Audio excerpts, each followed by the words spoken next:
sa awa ng Diyos, maraming salamat, GMA, tinanggap niyo pa rin ako. Uy, of course At, naman. Coach ako, once again, kami ni Julie actually.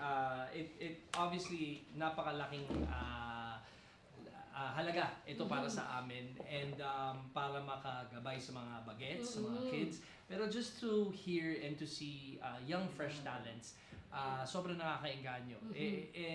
Pag gising ng umaga, hindi yung we're always looking forward going to work. Kumbaga, kung papunta kami sa trabaho, hindi kami yung, alam mo yung feeling mo pag umuulan sa labas, traffic, etc. Yung parang, ayokong pumasok. Nakakatamad. Pero sa amin, kami ni Jules, it's been how many years na ginagawa namin? 3 taon na namin ginagawa to. And we always look forward coming back and seeing each other and seeing the 2 new coaches din sa amin. Sobrang nakakasarap ng pakiramdam. Also, sarap din ng pakiramdam na wala na yung pinipili lagi si Stel. Ang sarap ng wala. Uy, grabe naman. Oo, ang sarap ng wala si Stel. Oo, pero ang kukulit nyo lahat, yung parang ang tindi nyo na mag-persuade sa mga nag-audition lahat eh. Yung isa muna sa ating mga OG, how's the feeling? I feel It's mutual. The feeling is mutual. I feel the feeling is mutual. Yes.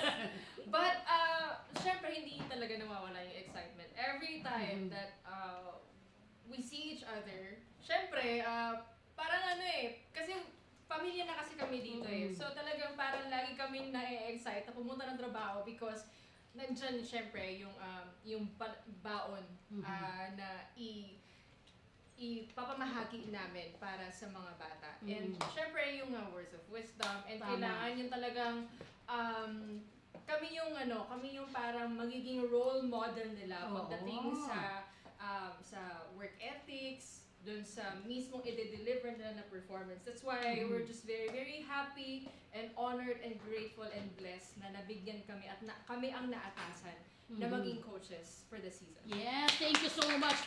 At saka, guys, iba din kasi yung energy eh, lalo na kayong mga ilang taon na dito. And I admire kung gaano kayo ka-sincere kapag kinakausap niyo yung mga nag-audition, kung paano ninyo sila ini-encourage. Ang sarap-sarap niyang pakinggan. Yung parang, even us na hindi naman kami nag-audition, parang, oo nga no, baka naman pwede pa kami.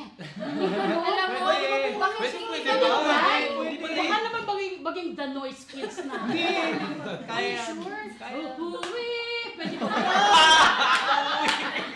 Baka umuwi na tayo. Kung ginawa mo sa audition, ako ang unang-unang iikot para sa'yo. Uwi pa lang, ikot na ako. Gabi, like First 2 seconds. Uwi! Nawit pa ganun po eh, no?